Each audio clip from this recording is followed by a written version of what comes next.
அடுத்து நம்ம principal of moments தாங்க பார்க்க போகிறோம். பிரின்சிபல் ஆஃப் மூமெண்ட்ஸில் வந்து ஃபஸ்ட்டு ஒரு லைன் கொடுத்துருக்காங்க.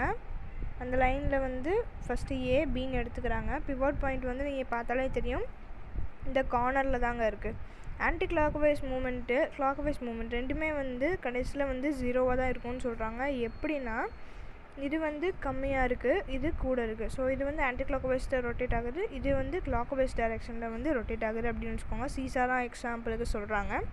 இது டைரெக்ஷன் 1, அதாவது ஏ வந்து டைரெக்ஷன் 1, பி வந்து டைரெக்ஷன் 2.